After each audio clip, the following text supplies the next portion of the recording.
Have you ever felt like your own family turned their backs on you? I'm Mason, and at 37, I thought Thanksgiving in Boulder, Colorado would bring us closer. But when my parents and sister Rachel cast me and my kids out, treating us like strangers, I made a choice that shattered their world. What happened when I cut off their mortgage? Stick around. You won't believe what unfolded. Welcome to Addy Story, where we share real-life stories that touch the heart and inspire the soul. Subscribe now to join our community, relax, and dive into the stories we have for you. Enjoy. My parents tossed me and my kids out of the family party, treating us like outsiders. I severed their mortgage, and what came next broke their facade. Tyler, my younger brother, pulled me in. At 33, he had a way of making family gatherings feel essential. I, at 37, found myself drawn to our parents' house in Boulder, Colorado for Thanksgiving. For weeks, his calls echoed with promises. It'll be different this time. Everyone misses you, and the kids need you. I've avoided the last few family gatherings because, truthfully, being with them feels like willingly reaching into a garbage disposal. Tyler wouldn't let it go, and I thought, perhaps, just perhaps, everything had shifted. I'm a financial advisor at a mid-sized firm in the heart of downtown. It's not glamorous or trendy, but I earn well by guiding people in their investments and portfolio management. I coach my son's little league team, lend a hand at the food bank, and strive to keep my life on track. For 11 years, I've shared my life with Quinn, a remarkable 35-year-old woman. Our paths crossed in college. She was a breathtaking psychology major, captivated by the enigma of my econ major self. She's breathtaking, even more so now, with our third child growing inside her. We have 2 kids, Ryan, our spirited 12-year-old, and Tara, our lively 9-year-old. Ryan mirrors me perfectly. Athletic, vibrant, and already consumed by sports stats. My financial advisor, heart swells with pride. Tara's quiet yet fiercely intelligent, reading at a 6th grade level and firing off questions that leave me breathless. Quinn's 8 months pregnant with our third, a boy we're naming Theo. Even with a successful career and a joyful family, I've forever been the disappointment in my parents' eyes. Why must it be this way? I chose a different path, leaving my father's legacy behind. I chose Quinn, despite my mother's disapproval of her refinement. Translation: Quinn confronts my mother, refusing to tolerate her nonsense. I refuse to play the sycophant like my sister Rachel. So, let's return to Thanksgiving. Arriving with Ryan and Tara, I hoped for a warm reunion with their grandparents and a joyful time with cousins. Quinn remained home, feeling the tightening waves of Braxton Hicks contractions, seeking solace in rest. I gifted my dad a fine bottle of Macallan 12, not inexpensive, and for my mom, a stunning bouquet of autumn blooms. I ensured the kids looked perfect. Ryan in a crisp button-up, and Tara twirling in her beloved sunflower dress. I truly gave it my all. The moment we stepped inside, an icy chill enveloped us, as if the air itself had turned hostile. The dining room table gleamed with anticipation. Exquisite china, gleaming silver, sparkling crystal. An enchanting dream unfolds. All eyes were fixed, anticipation thick in the air. My father, Robert, is 69 years old. Ruth, 67, stands at the crossroads of life. My sister Rachel, 35 years old, an elderly woman, her husband Tom, a 37-year-old man, and their pampered children. Quentin, 11, and Riley, 9. But can you believe it? Nowhere for my kids and me to go. No paper plates, no folding table. Nothing for us. My mom feigned focus on the turkey, while my dad, arms crossed, glared as if I'd stained his prized Persian rug with dog mess. His expression said it all. I was neither expected nor wanted. What were you thinking? Bring in the kids. You weren't welcome here. What brings you here? His voice cut through the air, frigid and unyielding. Those words struck deep. Tara clinging to my leg. Ryan's confusion palpable. My stomach tightened. Anger surging within me, the kind I usually unleash during my deadlifts at the gym. My dad finally relented, his voice heavy with authority, as if bestowing a rare privilege upon a mere subject. Yet, you remain unwelcome at the table. All the other grandkids have claimed their places. Rachel's kids, her true grandchildren. I stole a look at Rachel, perched at my father's right hand, the seat of honor. Her smile was smug, a victorious gleam that pierced through my confusion, as if she had triumphed in a battle I never knew existed. Tom was half in the bag, his face flushed, words slurring as he rambled about fantasy football to my dad. You could eat in the kitchen, my mother suggested, her gaze elsewhere. Or perhaps return when we've finished. Return later, as if we were just delivering something. I paused, holding my composure, though every fiber of me screamed to upend everything. Ryan squirmed beside me, while Tara clung to my leg, trembling. I could retreat in shame or face the storm head on. I made my choice. So, Rachel's the favorite now, is she? I spoke, my voice unwavering, even as fury surged within me. So now that she's climbed the ladder, my help is no longer needed. Rachel's eyes darted, a defiant spark igniting within her, reminiscent of a teenager trapped in a lecture on curfews. Need assistance? No one counts on you, Mason. Stop with the theatrics. In that moment, everything changed. For years, I never missed a single mortgage payment for my parents. I sent them $800 each month for their extravagant McMansion in Aspen, Colorado, a burden they clung to, unwilling to let go. 3 years ago, they fell behind on property taxes. I stepped in and paid the $3,600 without a second thought. Last year, I paid the $5,000 deductible for their roof repairs, all while struggling to save for my kids' college funds and brace for our third child. The burden vanished. A sandbag I'd carried for years finally dropped. Freedom surged through me.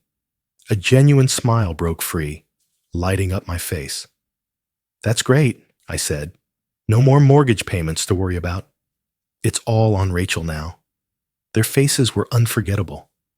It felt as if I'd revealed their deepest secrets, laid bare for all to see. In an instant, my dad's confident smirk vanished, replaced by sheer panic. My mom's gaze snapped to me, her head turning so quickly I feared for her neck. Rachel stiffened in her chair, as if a broomstick had been thrust up her spine. Hold on, what? She squeaked, her voice piercing the air, a note of panic rising within her. I shrugged. A wave of calm washing over me, a rare feeling in years. I guess you don't need me anymore, so I'll stop with the extra payments. With her big promotion, Rachel is ready to take charge. The silence hung heavy, suffocating, as if it could be sliced through with a mere butter knife. The shift in the atmosphere was nothing short of poetic. One moment, I'm the family's shame, hidden away. The next, I'm the center of their universe. Rachel forced a laugh, a shaky, hollow sound that failed to touch her eyes. Mason, stop it. This is absurd. You can't betray Mom and Dad like that. My father cleared his throat, the mask of his lawyer persona settling over him. Hold on, Mason. Let's think this through. Your mother and I are grateful for your help with the household expenses. Contributions felt like mere coins tossed into a collection plate, not the lifeline needed to keep them sheltered. Dad? Rachel whispered urgently. What is he saying? Which payments? Fascinating. My sister had no idea I was the one supporting our parents all along. It all made sense now. Her attitude toward me was clearer than ever. I gazed at my children. All right, let's move. We don't belong here. Is this really happening? My father erupted, his face flushing a deep crimson. During Thanksgiving? You just said we weren't welcome, I replied, voice steady, though inside I screamed, I'm honoring your desires. Rachel's gaze flickered from our mom to me, the weight of the moment crashing down on her. You can't really stop paying, can you? I smiled, locking my gaze with hers. See me. Hand in hand with my kids, we approached the door. That's when I caught sight of Tyler lurking in the shadows, just by the kitchen entrance. He stood silently, hands buried deep in his pockets, gaze fixed on the ground. He stood apart, a flicker of true shame crossing his face for what had transpired. I nodded at Tyler. I'm sorry, he whispered, his voice barely breaking through the silence. I never expected it to be this way. I trusted him completely. Tyler was forever trapped in the crossfire. Neither the favored one like Rachel, nor the family's cash machine like I am. Merely existing. It's not your fault, I whispered to him. As I stormed out, the door slammed with a force that shook the windows, the biting November air striking my face like a jolt of clarity. In the car, I inhaled sharply, my hand trembling as it clutched the steering wheel. Cutting them off financially wasn't in my plans for today, but once the words escaped my lips, a surge of certainty washed over me. As we pulled away, Tara's small voice broke the silence from the back seat, asking, Why don't Grandma and Grandpa want us at their house in Boulder? I met her gaze in the rearview mirror, inhaling deeply before I spoke, masking my fury with a casual tone. Some folks simply fail to respect family rights, darling. Your aunt as well. But we have each other, and that's everything. Ryan, older and sharper, found contentment elusive. Did you actually give them money, Dad? Brilliant child, sharp as a tack. Yeah, I was there for their house payment, but that's over now. Was it because they were cruel to us? Tara inquired. Partly, I confessed, but mainly because they failed to see its worth. When your support goes unappreciated, the wisest choice may be to withdraw your aid. Ryan nodded, a flicker of understanding in his eyes, reminding me of the countless times I helped Trevor with math, only to be met with silence and a sting of being called a nerd. A soft laugh escaped me. Just like that, my friend. Silence enveloped the car, the kids trapped in their own swirling thoughts. I called Quinn, urgency in my voice, desperate to shield her from the storm of questions waiting at home. Quinn sat in the living room, her expression dark and turbulent. 8 months pregnant with our third, she sat, one hand on her belly, the other clutching her water glass so tightly it seemed ready to break. They really did that in front of the kids? She inquired, her voice a chilling whisper. Without a doubt, they did. We stood apart, unmistakably outsiders. What were their exact words? She insisted. I laid it all bare, no embellishments, just raw truth. She shook her head, fist tightening in defiance. Then they ceased to be family. End of story. That's one reason my heart belongs to my wife. She stands firm, unyielding, even against my parents. Her fierce protection of our kids and me is unwavering. I confess that I'm stopping the mortgage payments. Quinn's eyebrows arched in surprise, a slow smile spreading across her face. Excellent. Finally, the moment has arrived. Starving and disappointed, the kids gathered around as we ordered pizza, transforming our missed Thanksgiving into a spontaneous movie night filled with laughter and warmth. Watching them laugh at Nadine Credibles, curled up with Quinn on the couch, I felt a surge of warmth. This Thanksgiving was everything my parents never provided. In the following week, I felt an incredible lightness, as if a heavy burden had vanished.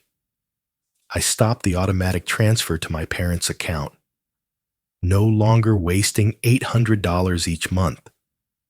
No more desperate late-night calls from my mom, pleading for just a bit more this month.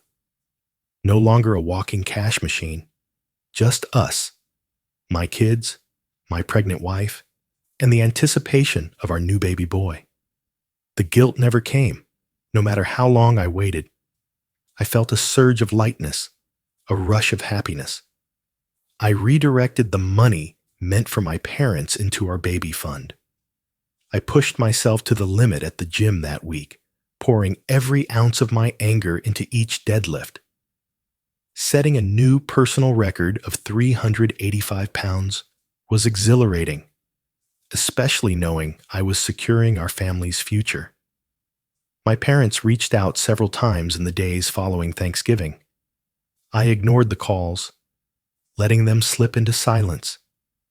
The messages began with fury. How could you humiliate us like that? Then they turned to manipulation. After all we've sacrificed, they finally resorted to desperation. Call us back. Please. We have to discuss the mortgage. I erased them all, silence my only reply. Rachel reached out to me as well. So grown up, Mason? Mom and Dad are heartbroken. Make it right. I severed all ties. Suddenly, Tyler appeared at my door on a Tuesday night. As I swung the door open, his eyes told a story of sleepless nights. His once tidy look was now a chaotic mess. His shirt hung wrinkled, stubble shadowed his jaw, and dark circles betrayed sleepless nights. "Hey," he said, "can I come in?" Tyler always texts before he arrives. Something felt deeply off.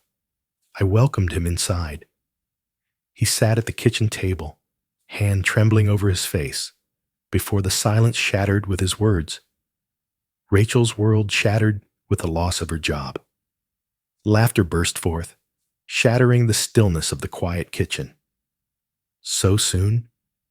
Wasn't she just celebrating that huge promotion at Thanksgiving?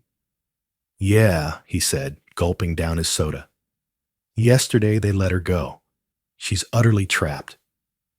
"Let me guess," I said. "She blew every cent before her first paycheck even hit her hands." He nodded, affirming it all. Acquired designer handbags, secured a BMW with a deposit, began a kitchen renovation. She believed she was everything. Then silence. Lost. I shook my head, the disbelief settling in. Rachel's reckless spending had always been her downfall. As kids, she'd blow her allowance in a heartbeat, then plead with our parents for more. They never stood their ground. Some things remained constant. I asked again about her job. The words, slipping through my mind like shadows, lost in the echoes of her past boasts at family gatherings. Tyler, the vice president of marketing at Pinnacle Solutions in Denver, spoke with conviction. Massive tech giant. She almost doubled her previous salary. I whistled, a sound that cut through the silence, echoing my unspoken thoughts. It was a weighty matter. How on earth did she land that job?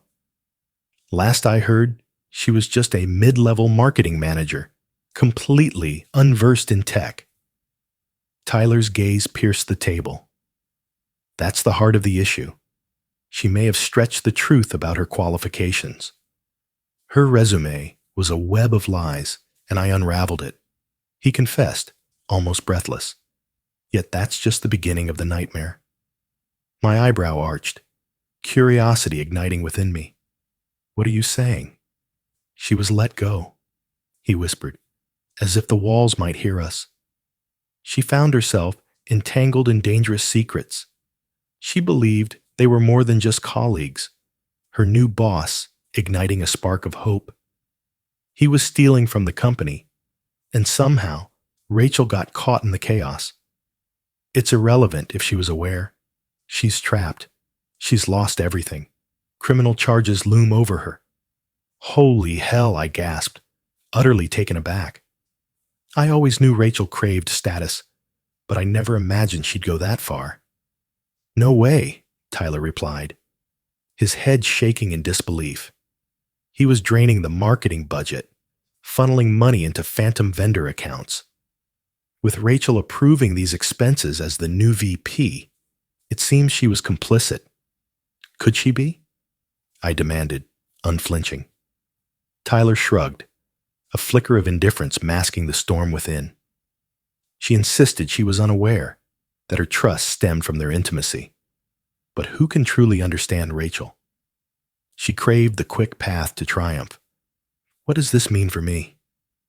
Tyler's fingers danced nervously over the soda bottle, tearing at the label with anxious precision. Mom and Dad are unraveling. They depended on her to cover the bills after you halted the mortgage payment. Last week was the deadline, and it's still missing. I leaned in, hands gripping the table's edge. What does it matter? They expect me to fix Rachel's chaos as well? Tyler hesitated, silence hanging heavy in the air. That revealed it all. I laughed, a bitter echo that stung even my own ears. Incredible. Just a week ago, they discarded me and my kids, leaving no doubt we were never family. And now, out of nowhere, they acknowledge my presence?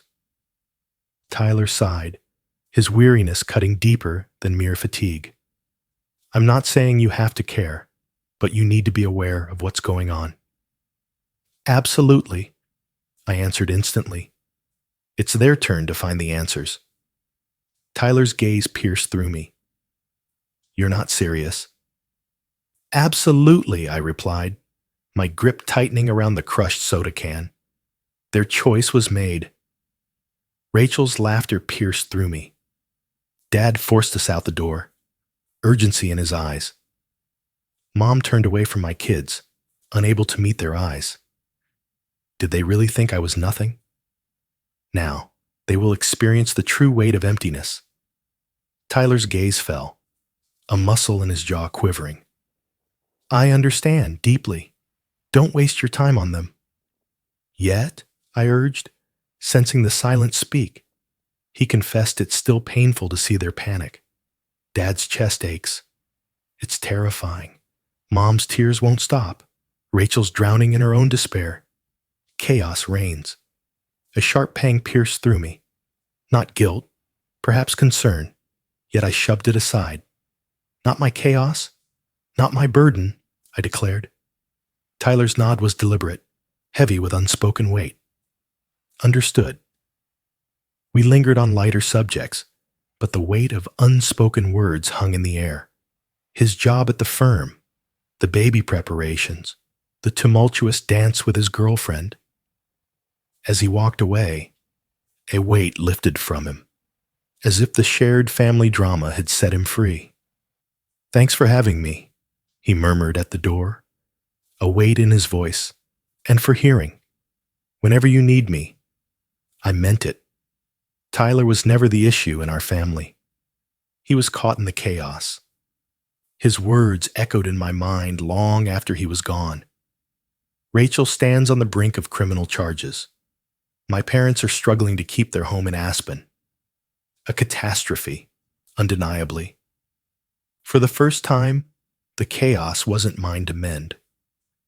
I climbed the stairs to find Quinn folding tiny clothes in the nursery. Her face radiated tranquility, absorbed in the delicate onesies and tiny socks. I held her close, my hands gently cradling her belly. Is everything all right?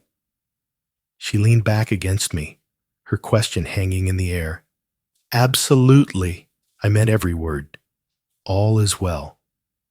At 1 a.m., my phone shattered the silence with its relentless ring. In a deep slumber, my arm draped over Quinn's pregnant shape, the sound pulled me from dreams. Reluctant and heavy. It was her, my mother. I let it ring, praying for the sweet relief of silence.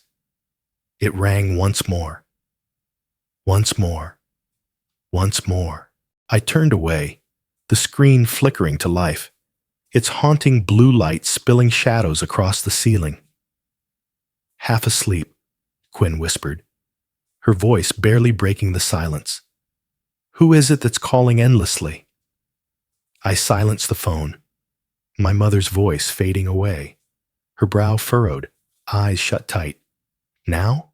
Really? Absolutely. I flipped the phone away and turned, pulling her close once more. As I teetered on the edge of slumber, my phone's buzz shattered the silence, and then another, and yet another. At last, I grasped it, eyes narrowing against the glaring light. A message from Tyler. Answer me. Dad's in deep trouble. My stomach plummeted. He was my father, against all odds. I crept from the bed, heart racing, and called out for Tyler in the dim hallway. He replied without hesitation. Mason, you have to come over now. Dad's in pain, clutching his chest. Mom's losing it. I raked my fingers through my hair, adrenaline surging through me. How grave is it? He looks rough, man. He's ghostly, drenched in sweat, struggling to speak. Mom reached out to Rachel, but there was only silence. She's drowning in her sorrow, lost in a bottle, shutting out the world after the fall. A smirk crept across my face in the shadowy hallway. The favored one refuses to face family crises? What an unexpected twist. Mason, this is serious, Tyler urged, his voice strained with urgency. I hesitated. A part of me ached to dismiss it, to sink back into the comfort of sleep. Yet a deeper part of me realized I could never live with the guilt if anything happened to my dad, regardless of how much he had hurt me. I exhaled sharply. All right, I'm on my way. I stepped into the bedroom, ready to face the day. Quinn jolted upright, the bedside lamp flickering to life. Shadows danced over her swollen belly, a silent testament to the life within. What's happening? She murmured, her voice heavy with slumber. Dad's in pain, clutching his chest. Tyler senses the weight of something profound. She snapped to attention. So, you're leaving. I need to know it's not serious, I said, yanking on my jeans. I refused to part with a single penny. Her gaze pierced my face, silence hanging heavy between us. Watch your step. Refuse to be their pawn once more. I bent low and pressed my lips to hers. I refuse. Return to slumber. If anything significant occurs, I'll reach out. The 20-minute drive to my parents' house in Aspen stretched into an eternity. My mind was consumed by the image of my dad, hands on his chest, struggling to breathe. Even with our tumultuous past, I couldn't bear the thought of his pain. I couldn't bear the thought of losing him. Upon arrival, the scene unfolded with all the intensity I had anticipated. The living room lights blazed, casting a stark, unforgiving glow over everything. My dad sat in his recliner, ghostly and drenched in sweat, one hand gripping his chest tightly, his face twisted in agony. My mom paced around him, hands twisted, mascara running down her cheeks, even in the dead of night. She sprinted to me the moment I entered. Mason, thank God you came. Your father struggles to breathe. I'm lost and overwhelmed. My gaze locked onto her, a shocking truth crashing down on me. Did you dial 911? She blinked, as if the thought had never dared to enter her mind. I grasped my phone tightly. "Oh my God, Mom." While I dialed for help, she paced anxiously, her whimpers cutting through the air. We were lost, unsure of whom to reach out to. Rachel's silence is deafening. "Could you take him to the hospital?" In that moment, everything changed. "Why did you call me before seeking help?"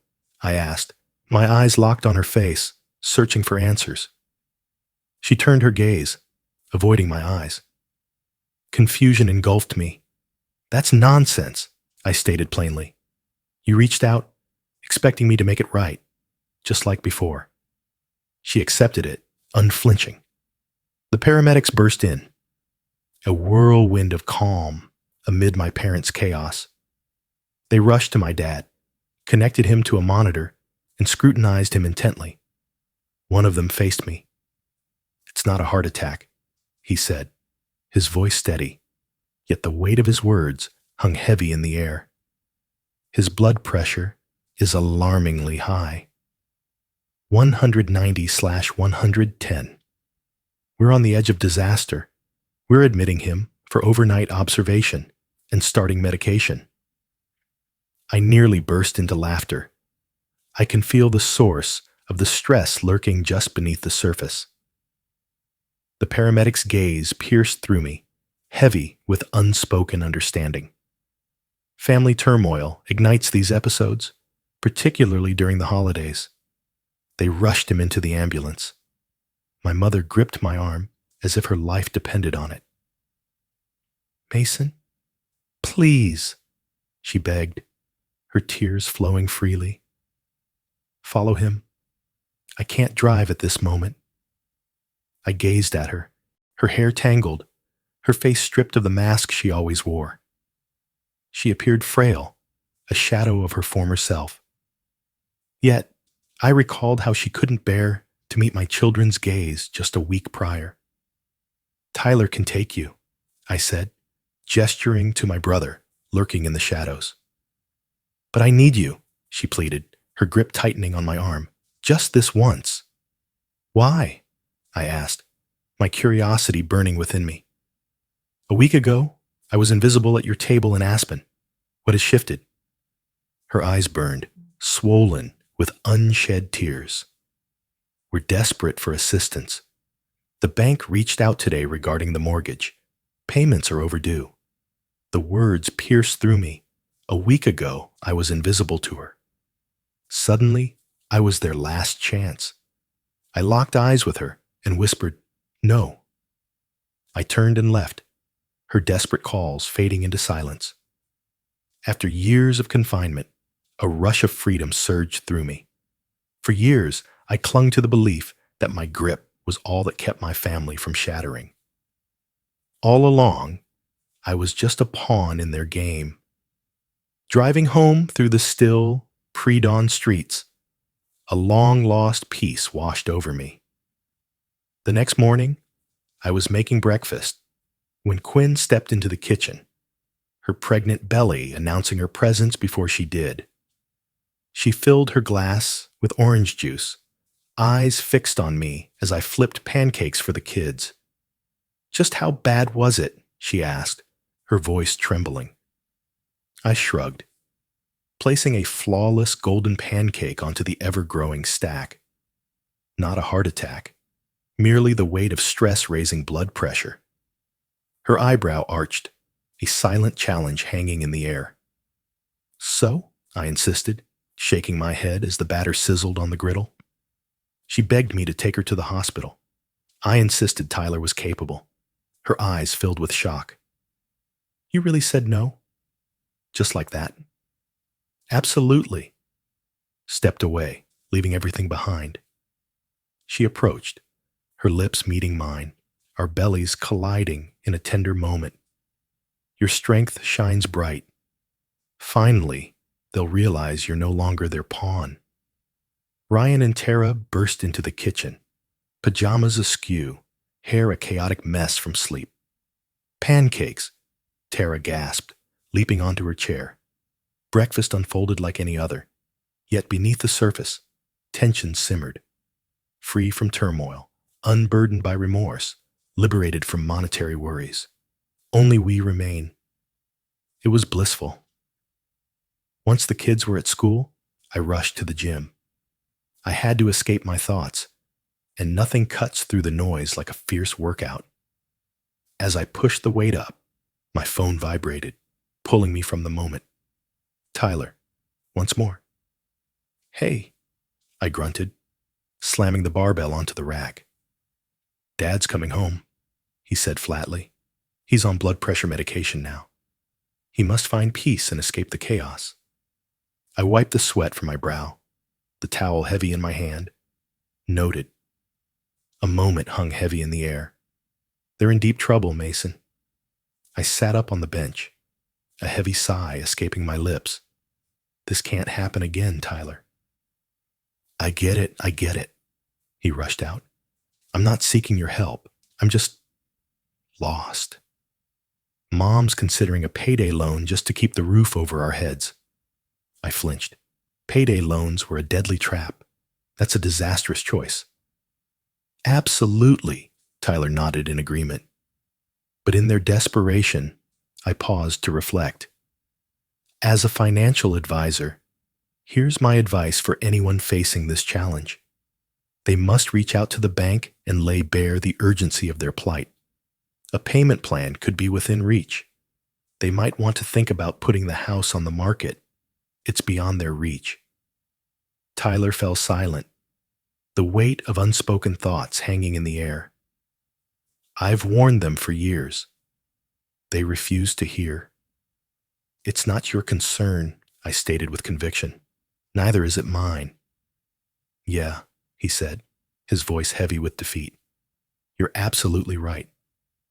I hung up, heart racing, and forced myself to finish the workout, battling the weight of our conversation. Yet it remained. Not from a sense of duty, but from a deep curiosity about the unfolding drama. For the first time, I held back, letting the chaos unfold. I stood by, a silent witness to the storm of my family's turmoil. 3 days later, at the office, my phone buzzed. A text from Tyler. Rachel's at Mom and Dad's. She needs to talk to you.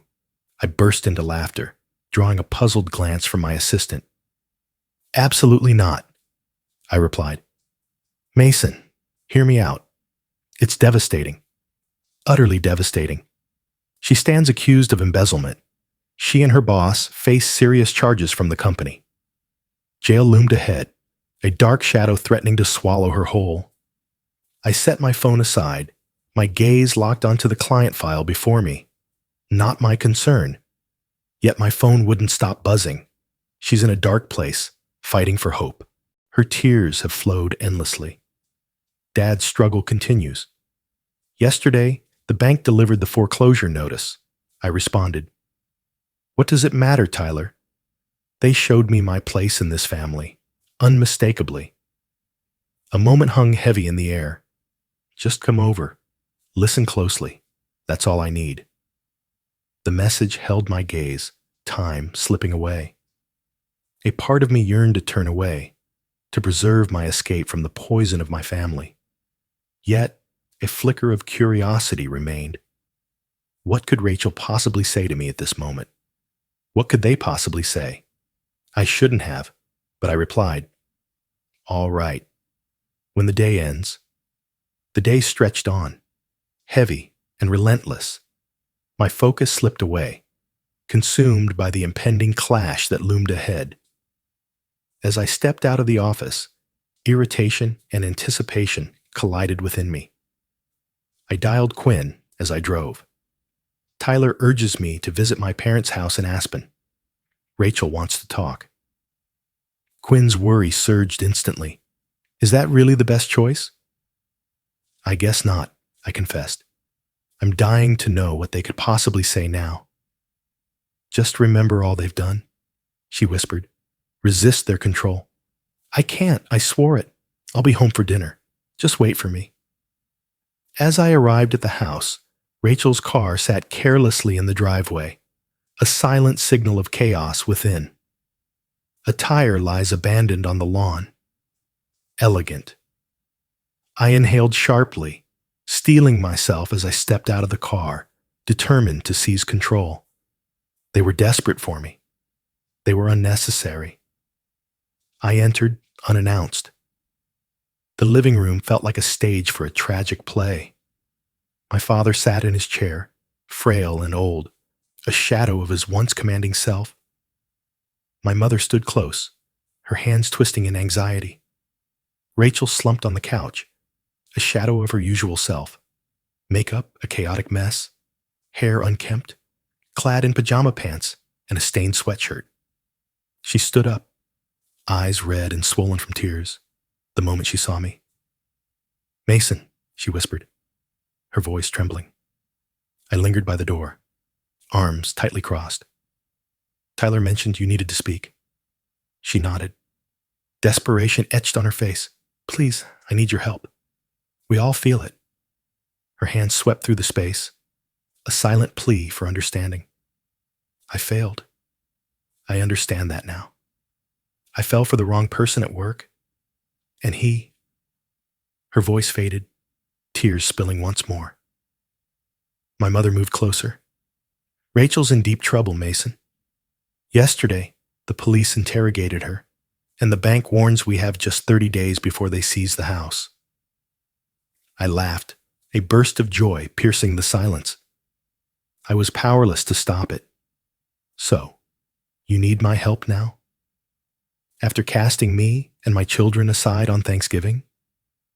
After years of being treated like trash while I covered your expenses?" Rachel knelt before me, her knees pressing into the carpet. "Just this once, Mason. I realize I've treated you terribly. Jealousy consumed me. You've always been in control.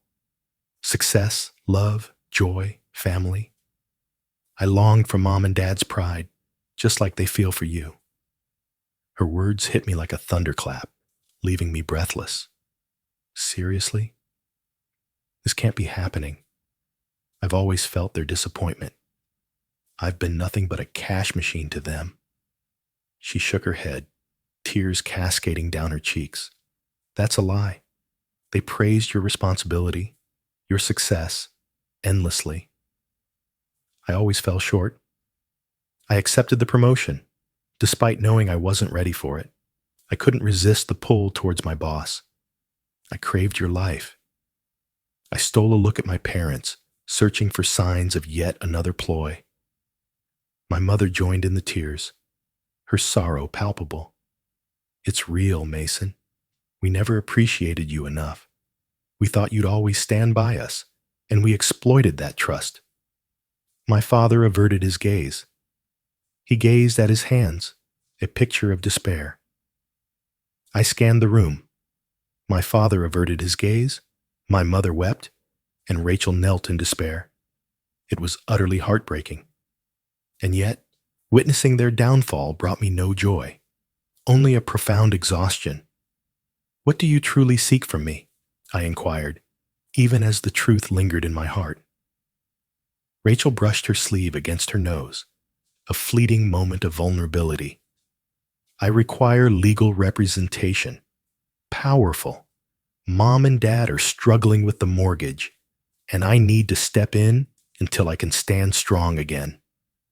I laughed once more. "You really believe I'll just hand over my money after everything you've done? So you squandered the money I entrusted to you?" Confusion washed over their faces. Tyler emerged from the kitchen, lingering in the shadows. "They remain unaware that I confided in you." I faced my parents. "Tyler revealed your secret about the $4,500 I entrusted to you for the mortgage 3 months back. You handed it to Rachel, didn't you?" My father averted his gaze. My mother faltered. "She promised to repay us after the promotion. We believed her. You exploited me for years, all while deceiving me about the money's true destination. Is that what you truly desire?" Rachel was in the depths of despair, tears streaming down her face, raw and unfiltered. "Just this once, Mason. I promise I will repay you. I promise. I'm desperate to escape this chaos. I stood frozen, staring at the shattered pieces of my family. A smile broke through. Absolutely not. Absolutely not, Rachel echoed, her confusion palpable. I won't part with a single penny. Each one of you, your decisions are set. Live with them now. My mother clutched my arm tightly. Mason, I beg you. Everything could slip away from us. I let go of her hand. You've already lost what truly mattered, your son who truly cared for you. Just as I was about to go, Rachel's voice pierced the air, stopping me in my tracks. What should I do now? Jail looms ahead. I hesitated at the threshold. You should have considered that before you mocked me in front of my kids. Your choices will haunt you, Rachel. Welcome to reality. I stepped out, soaring high above the world. I climbed into my car, racing home to the only family that truly mattered, the ones who truly cherished and honored me. 2 weeks after I left my miserable family behind, Tyler reached out with news. Rachel made a choice that would change everything. No prison, but a heavy price, $75,000 to repay, and a life under probation's watchful eye. She lost everything. Her apartment, her car. Now she's trapped in a call center, fighting to survive. Karma bites back, I thought, a surge of satisfaction coursing through me. Your parents are losing the house, Tyler said, his voice heavy with urgency. Foreclosure notices are arriving. Not my issue, I shot back. A month later, Quinn brought our son, Theo, into the world. I kept it from my parents. What's the reason for that? They had become strangers. When my mother discovered the truth and pleaded to see him, I cut off her calls. On Tara's birthday, I quietly donated the gifts to Goodwill, keeping my kids in the dark. Tyler came to stay with us after my parents threw him out for standing by me. He's wonderful with the kids, pouring his heart into every moment, all while dreaming of his own space. 4 months since I severed ties. Every aspect of my life has transformed for the better. I find peace in sleep. I've shattered my limits at the gym. I've redirected $35,000 to my kids' college funds, a sacrifice that leaves my parents and sister wanting. Do I long for them? Absolutely not. I long for the warmth of true parents, those who embrace you for your essence, not your offerings. But the true nature of those who cast me and my children aside only to demand my help when Rachel's world shattered? No, I don't miss them, not even a little.